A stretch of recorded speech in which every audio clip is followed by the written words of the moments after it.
first thing was the materials, you know, the quantity of materials that we had access to. Pour quelques mois, c'était plein temps à produire juste les branches chaque jour ou bien laver des centaines de bouteilles d'eau.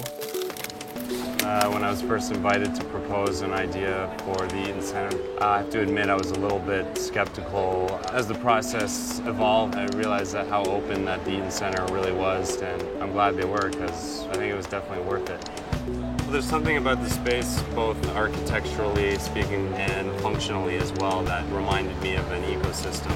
The atrium, the columns, and the various levels, various strata. Each strata has a different atmosphere, a different feel, and a different function.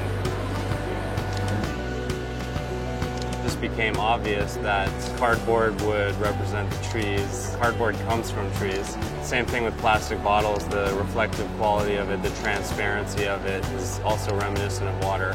Le bubble wrap, c'est quelque chose pour protéger des affaires. C'est parfait pour le peau d'un poisson. We spent a lot of time digging in recycling bins, and it became clear that some garbage was more prized than others. 2 fois par semaine, les matériaux de recyclage sont enlevés du centre Eaton par camion.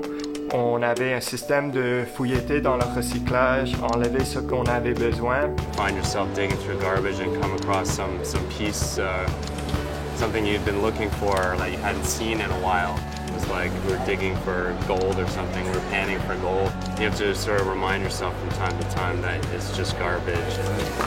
Toutes ces choses qui sont cachées, qui sont débarrassées, c'est produit de quoi, ça est venu de où, ça va aller où.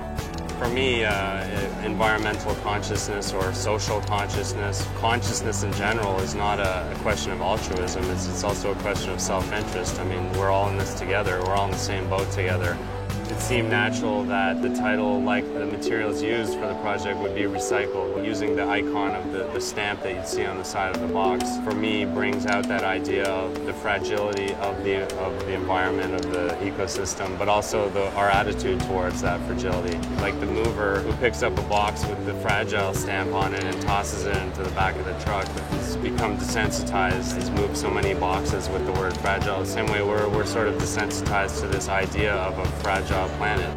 People go to an art gallery and they're expecting to see art.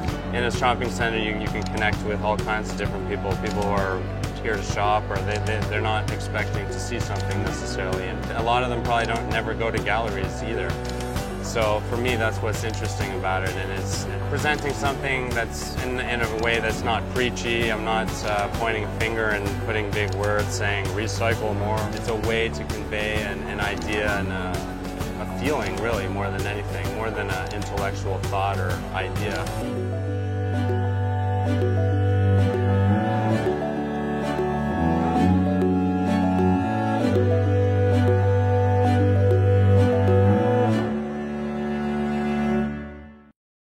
You know, one man's garbage is another man's treasure, something like that.